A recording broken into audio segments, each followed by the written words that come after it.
Hello there and welcome back to GPs with Kevin Magee. How you going, Scotty? We had Silverstone round 12 out of the 22, so the start to the second half of the season.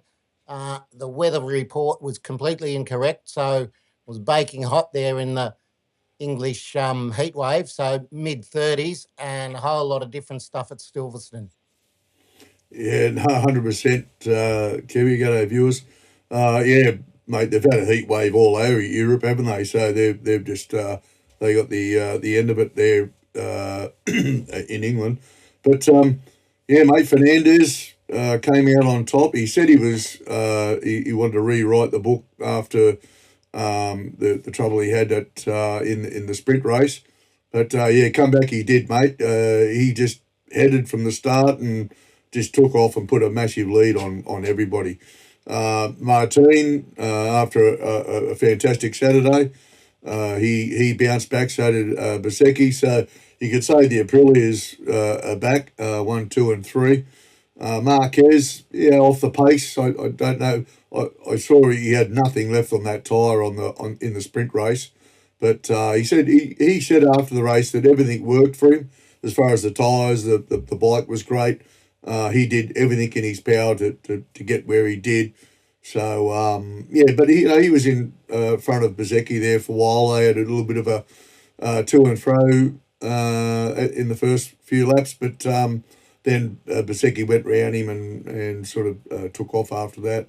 But yeah, all in all, mate, a fantastic weekend. It was a fantastic night for me on the lounge, watching that, drinking coffee and trying to stay awake. I also had the speedway on the Sunday morning at 3:00, so I just went right through the night, mate, and it was just fantastic. Yeah, great. Yeah, it was good. Yeah, and Marquez did say there was nothing wrong with the tyre. That reminds me of the Castrol 6 Hour when the rear tyre we were on. Warren Willing told me to tell John Smales that there was no problem with the rear tyre, and it was completely torched. Yeah, And there I'm standing there saying there was no problem. Anyway, we know that, but the Aprilia's just smashed it, clean sweep for the sprint as well, I think, and the first time they've ever done that. So good on Aprilia, and Ducati are playing catch up. 31 points from Martin to Bezzecchi now, so opened up a little bit, but it's still as close as anything with 370 points still available. So the championship still is any other top 5, really. no, 100%, mate. And I think the only thing I took out of the Grand Prix, any drastic change, was Ogura coming off. Very uncharacteristic for him. Besides having that mechanical problem, I think it was in Texas maybe. But Yeah, everything else, was. yeah, was it? Yeah. And everybody just said he just, you could book him for anything and he's going to stay on the bike. And yeah, that was very uncharacteristic of him to hit the trap. But I'm sure he'll bounce back, mate.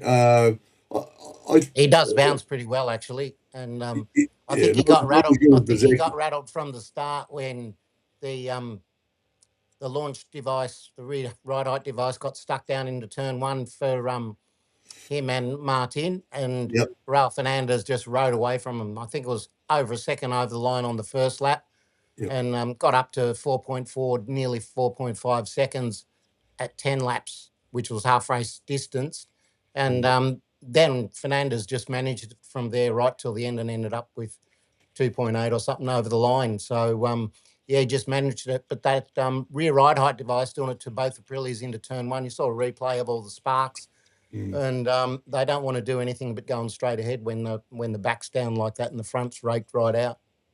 Yeah, was that right or error not releasing that? I thought they were taking all these little gizmos off the bikes, but obviously they've done it to the front. Is that right? But Yeah, they've done it to the front, but they haven't done it to the back yet. But you've got to pull on the brakes hard enough, which into turn 1 at Silverstone, you don't have to brake that hard.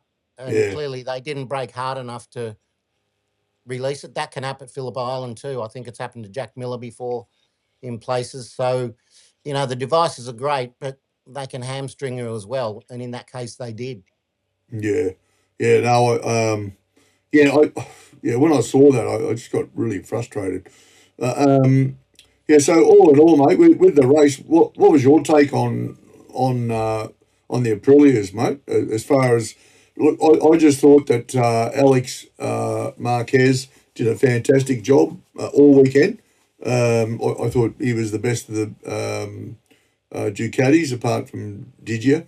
But yeah, the Aprilias are back, mate. By the looks of it. Oh, yeah, for sure. And I mean, within the Aprilia camp, the four riders have had their own inconsistencies, but as far as Ogura, he's the most solid finisher in the MotoGP field out of everybody. He's the most reliable, and I guess with this back half of the season, we're going down to the southern hemisphere, Asia, well, north of the equator, but then um, more in his territory in Asian rounds, Malaysia, and that, and it's going to be very interesting to see the way it pans out. And like I mentioned, the weather report, we know what sort of weather we can have in the Asian regions where it can rain like Mm. heaps. And it doesn't matter whether it's race day or not. So, yeah, the Ducatis are really still playing catch up and reverting to some old aero to try to make things work better and so on. So, but that's racing, that's just the way it is. And Aprilia have got a very experienced mob in there, and just with one satellite team, they obviously getting enough information to develop the bike. Yeah. So, Kev, where do we go from here, mate? What are your thoughts about these particular riders and the Aprilia performing at Aragon? Is that a track that would probably suit them or not? Yeah, I think the Aprilias are pretty good at every track. Where the Ducatis didn't work at Silverstone, they just tear up the rear tyre, and the Aprilia is obviously more gentler on the rear tyre and is pretty nimble compared to by the look of it. So there's a lot of sweeping corners at Aragon, especially the last long left-hander onto the front straight. So that's like a double left-hander. So I think the Aprilia will be just on the money as much as anywhere else for the next couple of rounds. Yeah, can Ducati come back? Well, we got San Marino after that, then Austria. A couple of big tracks where Ducati might bounce back a bit, mate.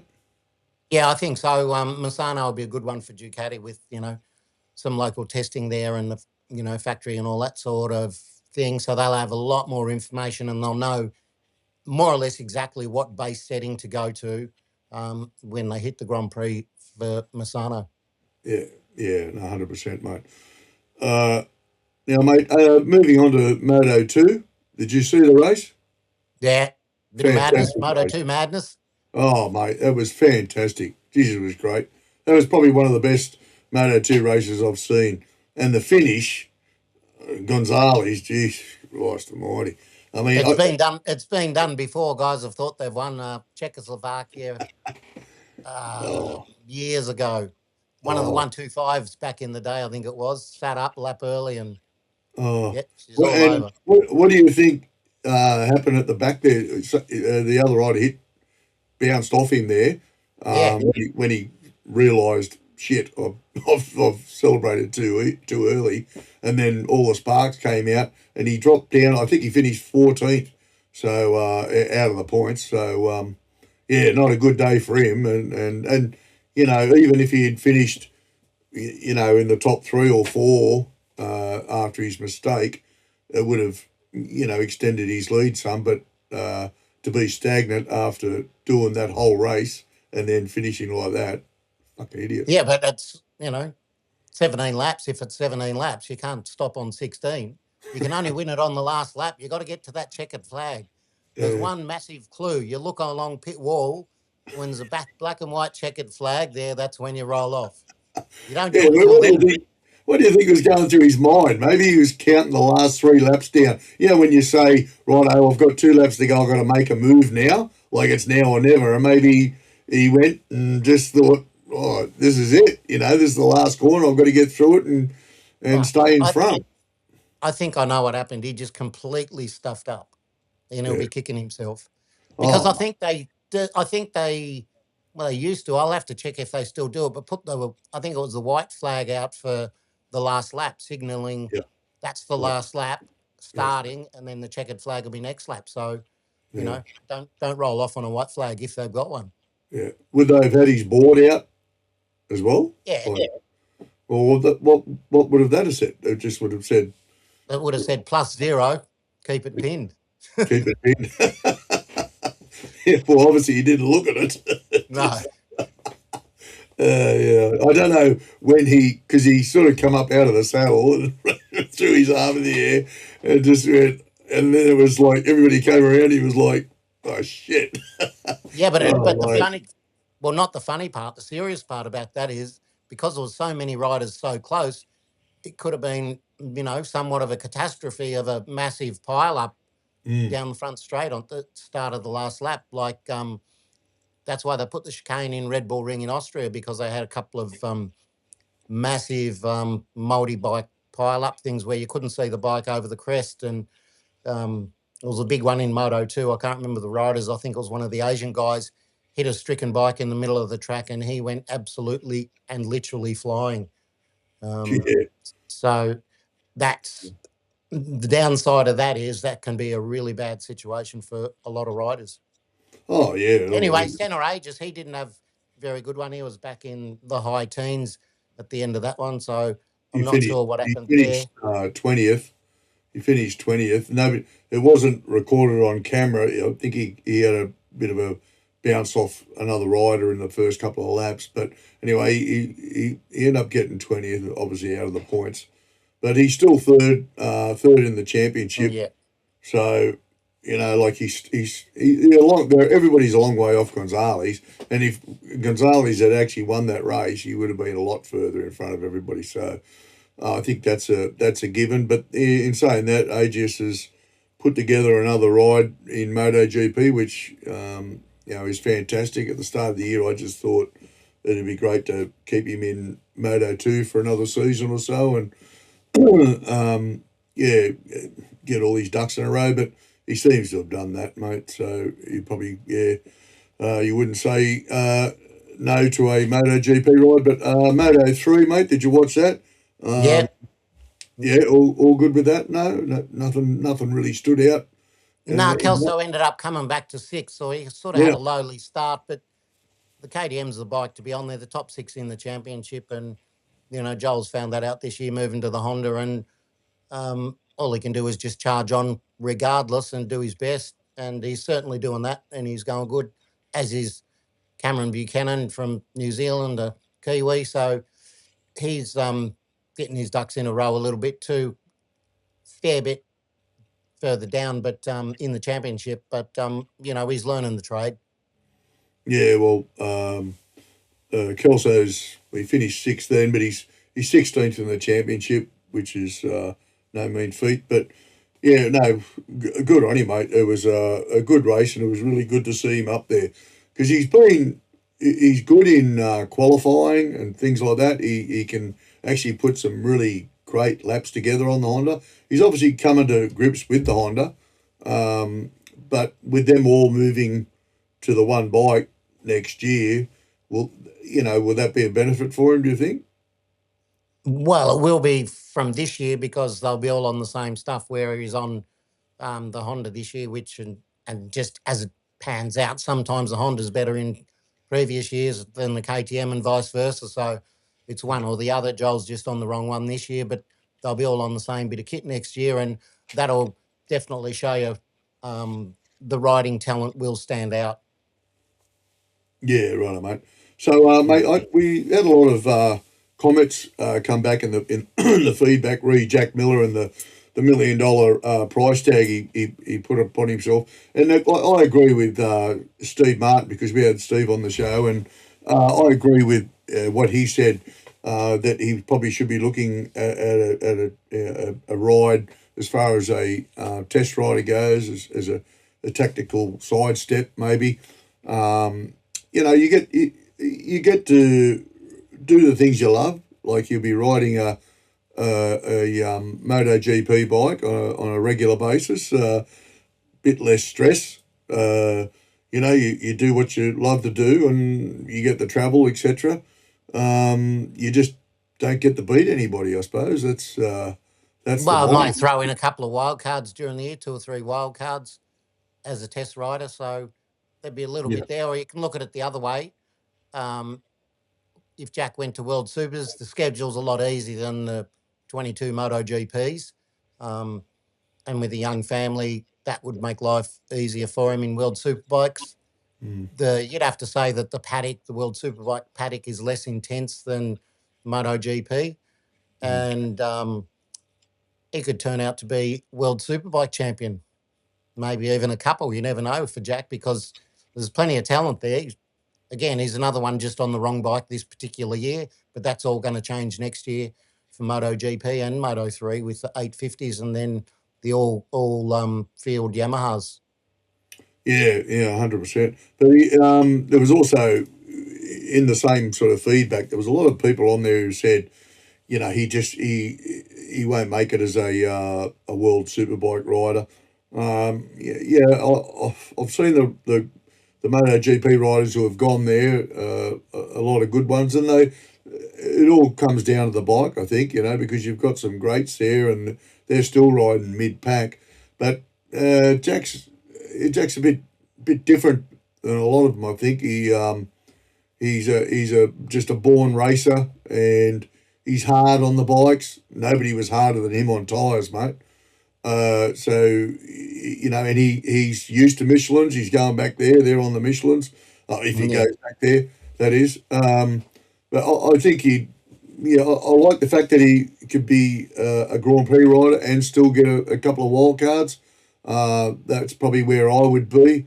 And then I'd go to World Superbike in a year or two. But I personally believe that some of the answers that the people gave in the feedback were a bit harsh on him. But anyway, that's and as far as the $1 million goes, people said, a lowly golfer will make $1 million a year. This bloke's putting his life on the line. He's racing, motorcycles, which is very dangerous. And I think, and I started to think about it. Yeah, that's right. And $1 million really isn't much for a Grand Prix, a bloke who was at the pointy end of the MotoGP in Grand Prix, both Moto 2 and Moto. Was he Moto 3? He dodged Moto 2. Sorry, he went straight from Moto 3. 2 and went to MotoGP. So he's always been at the pointy end. And I think $1 million for any of the riders, really. I mean, you watch them, mate, you get down close and you go, Jesus Christ. It's one thing to say, geez, he's got some balls, but as long as he's got deep pockets too to sort of, keep being able to do that. But look, he's got a young family, he's got a daughter and a lovely wife, and he's a farm boy at best, isn't he? He loves to go back. I'd say he's more of a larrikin than anything else, and he's probably the sort of rider, like you say, that more grabs a bike by the scruff of the neck and drags it around rather than clinical precision, which is a rider trait that's not too bad to have, because when the bikes aren't right, you can still put it together. Yeah, no, 100%, mate. Now, mate, not much happening around the world. There was a Speedway meeting, like I said earlier, and it was in Latvia. Smarslik won it. Robert Lambert was second, and Brady Kurtz, Australian, was third. Just a horrible track. I've got to say, the shine's really gone off on the Speedway Grand Prix.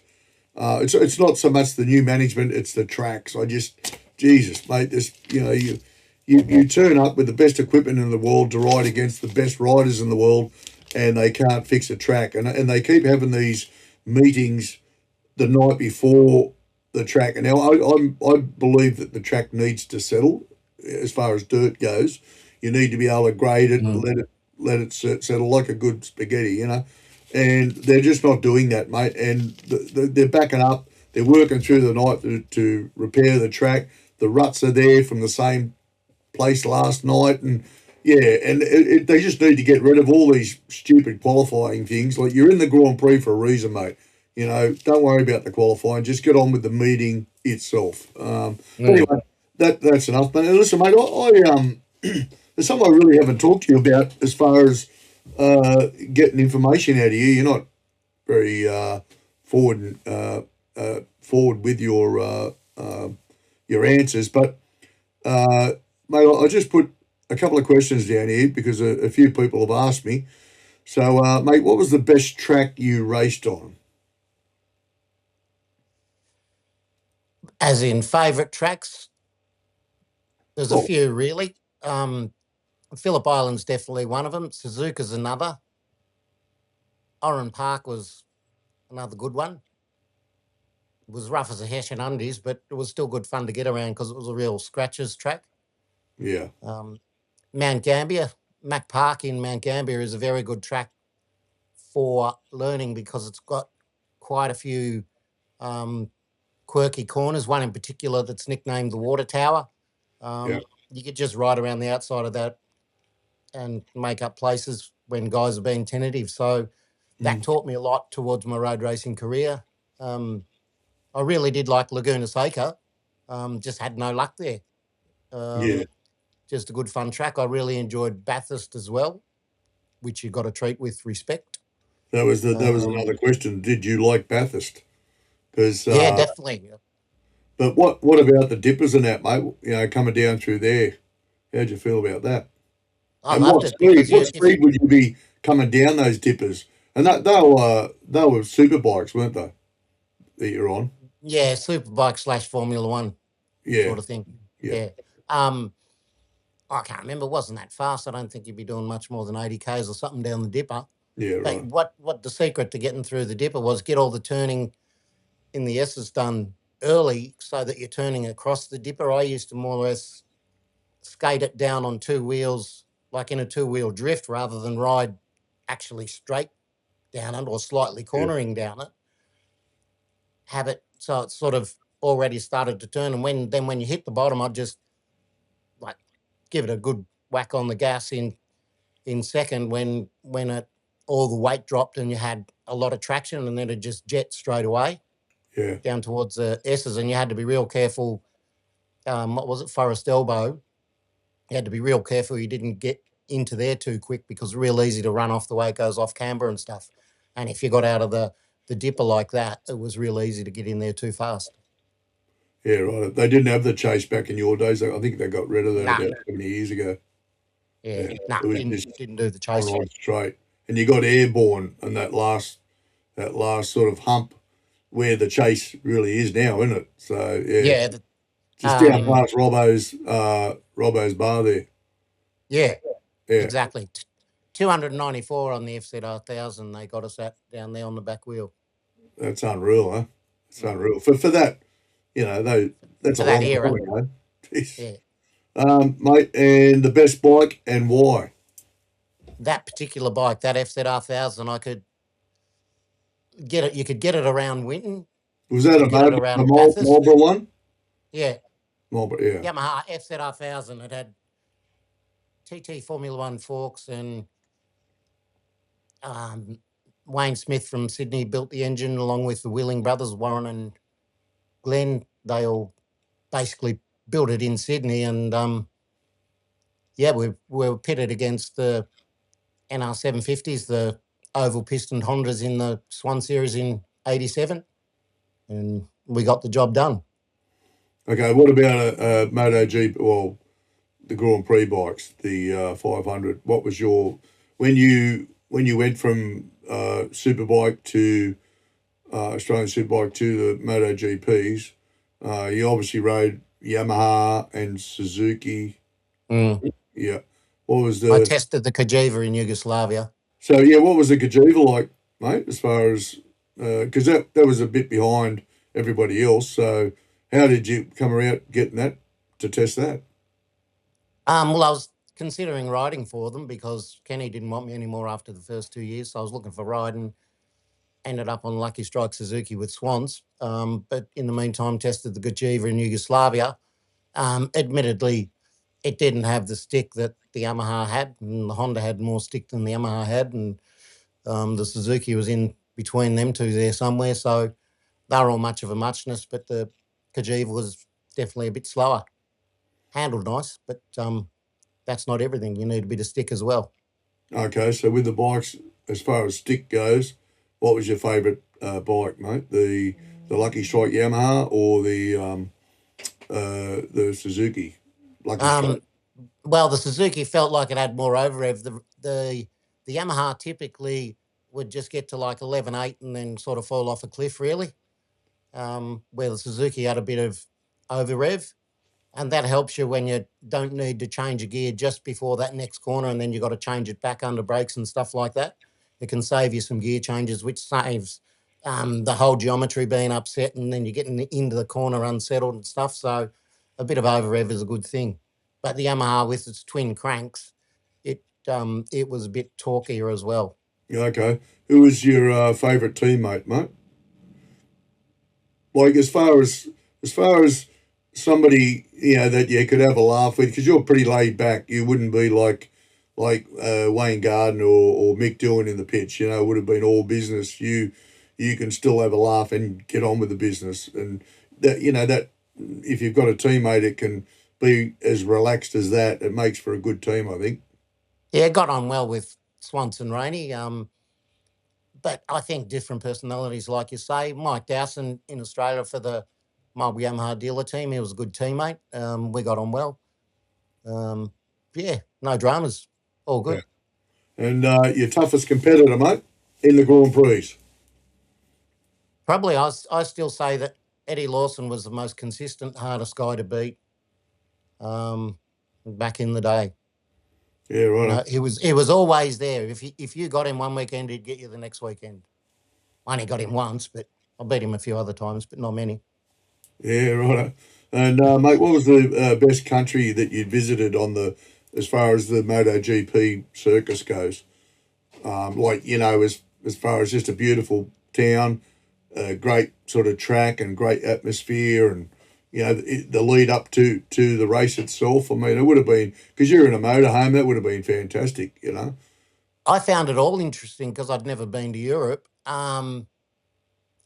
Probably Assen because of the way it's so different, like other the European architecture, from the Middle Ages and whatever. I find that just fascinating, brilliant, beautiful, all Yeah, that.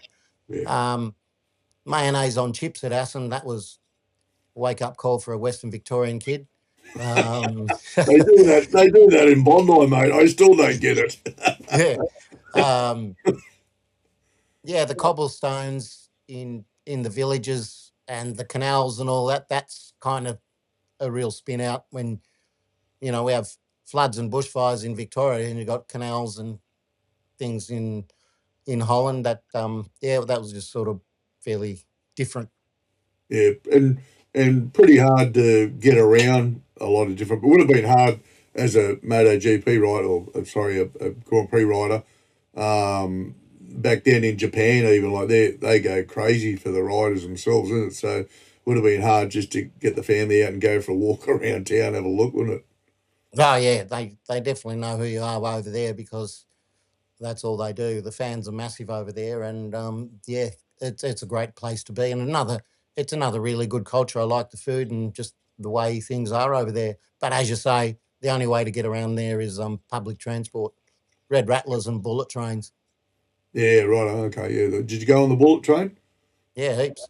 Fantastic. Quite Yeah, convenient. It was like from Hamamatsu, it was like sort of a 4.5 hour drive to Tokyo, and I think it was like an hour and a half or an hour and 40 minutes on the express bullet train, and like sort of 2.5 on the Kodama. That was a slow one that stopped at most stops.